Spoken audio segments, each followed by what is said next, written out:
अस्सलाम वालेकुम स्टूडेंट्स, कैसे हैं आप लोग।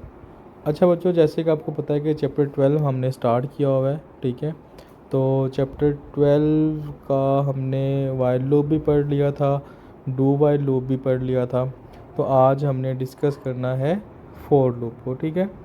अच्छा बच्चों, इसमें जी एक चीज़ आप लोगों ने ख्याल करनी है कि फोर लूप का जो सिंटेक्स है ना, वो मेरी नज़र में सबसे आसान सिंटेक्स है। उसकी रीज़न क्या है कि एक ही कंडीशन के अंदर, ठीक है, आप चेक करें कि एक ही कंडीशन के अंदर आपके पास इनिशियलाइजेशन भी आ जाती है, कंडीशन भी आ जाती है, और इंक्रीमेंट और डिक्रीमेंट ऑपरेटर भी आ जाता है। ठीक है, तो ये सबसे आसान इसको बना देती है। इसको समझना आसान है, इसकी वर्किंग आसान है। ठीक है, तो अगर मैं आपको इसका सिंटेक्स जो है लिख के बताऊं तो उसमें आपको और क्लियर होगा। फॉर एग्ज़ाम्पल, ये आपके पास फोर का कीवर्ड आएगा, ये इनिशियलाइजेशन आ गई, आई एक वेरिएबल लिया जो लूप चलाएगा। फॉर एग्जांपल जो लूप है वो 1 से स्टार्ट होगा, इसको हम इनिशियलाइजेशन कहते हैं। ठीक है, फिर इसके बाद आपने यहाँ पे सेमी कोलन लगाना है बच्चों। अक्सर यहाँ पे बच्चे कोमा लगाते हैं जो गलत हो जाता है, सेमी कोलन आएगा।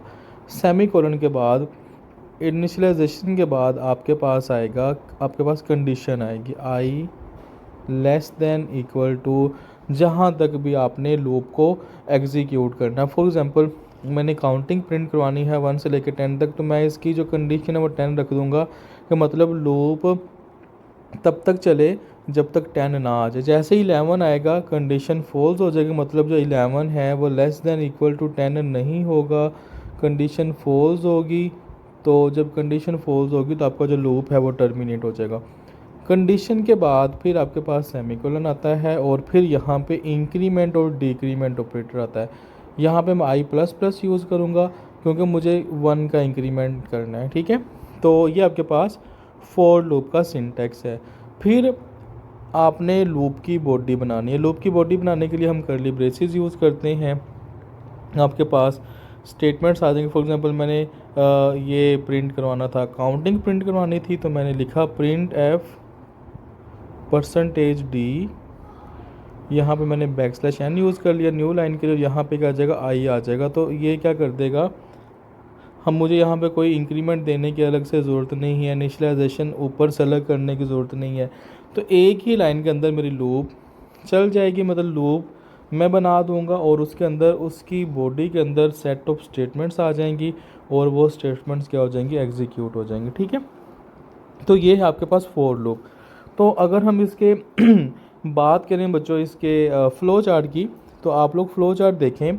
सबसे पहले आपके पास इनिशियलाइजेशन आती है। ठीक है, इनिशियलाइजेशन मतलब जो मैंने क्या लिखा था शुरू में, आई को मैंने कोई वैल्यू दी, इसको हम कहते हैं इनिशियलाइजेशन। ठीक है, जैसे ही इनिशियलाइजेशन आती है तो फिर बच्चों कंडीशन आती है। क्या आती है, अभी मैं यहाँ पे दोबारा लिख देता हूँ, for i equal to 1 semicolon i less than equal to 10।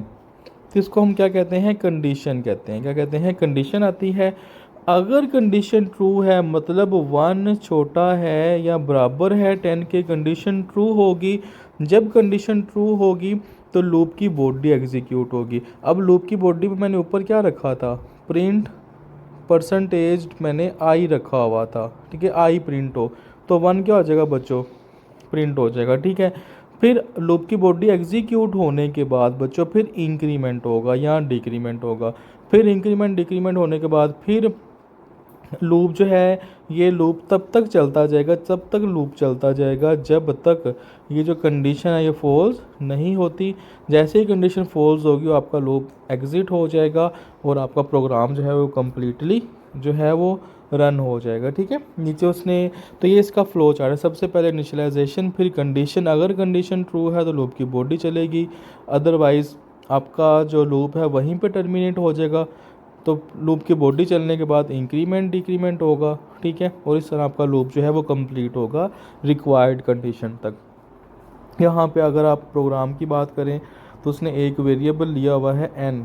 ठीक है, जो n वेरिएबल है वो लूप की बॉडी को, लूप को रन करने के लिए हमने लिया हुआ, मतलब लूप के लिए हमने एक वेरिएबल लिया है जिसका नाम n है, और वो 1 से स्टार्ट हो रहा है और वो 5 तक एग्जीक्यूट होगा। तो इसने क्या किया हुआ है, काउंटिंग प्रिंट करवाई हुई है। ठीक है, तो यहाँ पे आपको एक नज़र चीज़ आ रही होगी बैकस्लैश n। बच्चों इसको हम एस्केप सीक्वेंस कहते हैं, जिसका मतलब क्या होता है,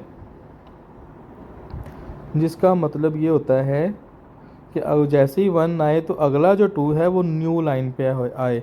अगर आप escape sequence backslash n use नहीं करते तो आपकी जो आउटपुट होनी थी वो ये होनी थी 1 2 3 4 5।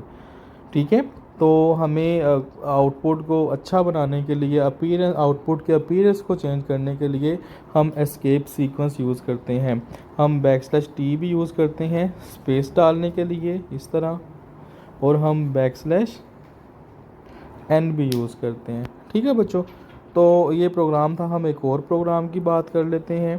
तो यहाँ पर देखिए बच्चों, इम्पोर्टेंट प्रोग्राम है कि आपने फॉर लूप को यूज़ करना है और आपने 1 से 100 के दरमियान जो इवन नंबर आते हैं उनको प्रिंट करवाना है। इवन नंबर बच्चों वो नंबर्स होते हैं जो 2 के टेबल पर डिवाइड होते हैं। Very very simple. For example मैं चेक करूं कि जो 20 है क्या वो इवन नंबर है कि नहीं है। इवन नंबर है, क्यों? क्योंकि जब मैं इसको 2 पे डिवाइड करता हूं, सॉरी यहाँ पे 2 1 10 आएगा, तो इसका रिमाइंडर क्या आ गया? 0 आ गया। और किसी भी चीज़, किसी भी नंबर को 2 पे डिवाइड करें और उसका रिमाइंडर अगर 0 आ जाए तो इसका मतलब क्या है कि वो नंबर 2 के टेबल पर आता है। और हर वो नंबर जो 2 के टेबल पर आए या 2 पर डिवाइड हो तो उस नंबर को हम क्या कहते हैं? इवन नंबर कहते हैं। क्या कहते हैं बच्चों? तो सी लैंग्वेज के अंदर जब आपने चेक करना है कि एक नंबर इवन नंबर है या नहीं, तो उसके लिए बच्चों आपको याद होगा हमने मॉडुलस ऑपरेटर पढ़ा था। क्या पढ़ा था?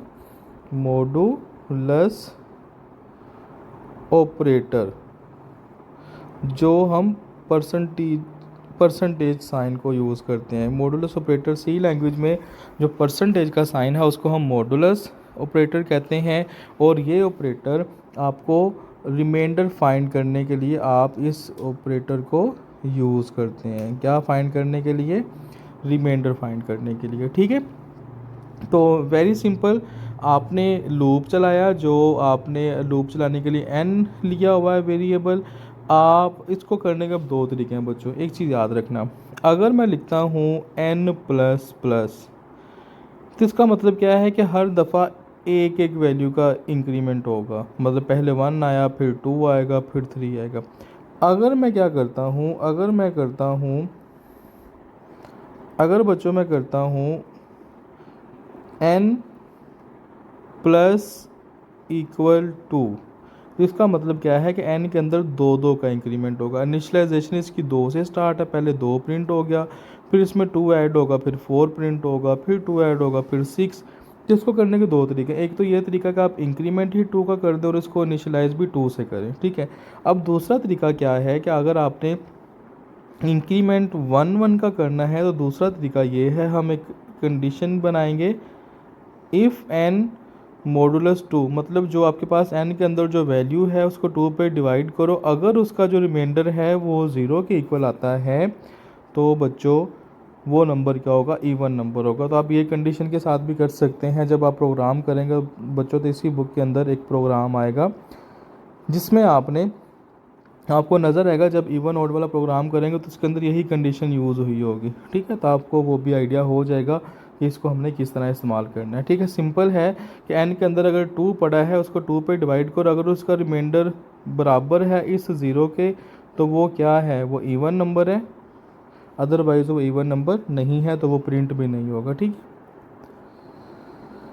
इसी तरह बच्चों ये उसने अल्फ़ाबेट्स को जो है वो करवाया हुआ है, प्रिंट करवाया हुआ है। ठीक है, आप चेक करें कि करेक्टर CH उसने एक वेरिएबल लिया CH के नाम से, और फॉर लूप चल रहा है, CH A से स्टार्ट हो रहा है और वो CH जो करेक्टर है वो less than equal to Z और C प्लस प्लस हो रहा है। तो ये बच्चों ABCD प्रिंट करने के लिए हम ये लूप यूज़ करते हैं। ठीक है, मतलब ये उसकी कंडीशन है। फिर उसने इवन नंबर प्रिंट करवाए हुए हैं, वो नंबर प्रिंट करवाए हैं जो उसने क्या किया हुआ, उसने 1 से लेके 10 तक काउंटिंग प्रिंट करवाई है और उस काउंटिंग की उसने एवरेज भी फाइंड की। फॉर एग्जांपल उसने ये किया हुआ है 4 और ये 10 तक नंबर्स को ऐड किया और डिवाइड किस पे किया हुआ है? 10 पे किया हुआ है। वेरी सिंपल है। यहाँ पे हमने काउंटिंग का सम फाइंड कर लिया, मतलब कि एस में पहले 0 पड़ा हुआ, फिर 1 आया, 1 एस में ऐड होगा, फिर 2 आया, ये सम ऐड हो गया।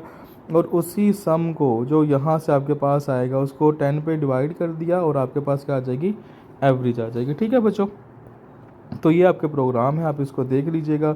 जिस किसी प्रोग्राम की समझ ना आए आप लोग मुझसे पूछ सकते हैं बच्चों। ये टेबल वाला प्रोग्राम बहुत बहुत इम्पोर्टेंट है, ठीक है। इवन ओड वाला प्रोग्राम बहुत इम्पोर्टेंट है। इसमें ये जो प्राइम नंबर्स वाला बहुत इम्पोर्टेंट है, क्योंकि पिछले पास पेपर में प्राइम नंबर वाला आया है। अगर वो मैं क्वेश्चन आपको यहाँ पे समझाऊँ बच्चों तो जो वीडियो है वो बहुत लेंथी हो जाएगी। तो इंशाल्लाह जैसे ही आप कॉलेज में आएंगे तो इंशाल्लाह हम जितने भी इम्पोर्टेंट प्रोग्राम हैं तो उनको हम दोबारा से स्टडी करेंगे इंशाल्लाह, 1 बाय 1। ओके बच्चों, तो अपना ख्याल रखिएगा। और ये काम आपने वीडियो को अच्छे से देखना है, सुनना है, समझना है। और कोई भी आपका क्वेश्चन हो तो आप लोग मुझसे पूछ सकते हैं। ओके बच्चों, अल्लाह हाफिज़।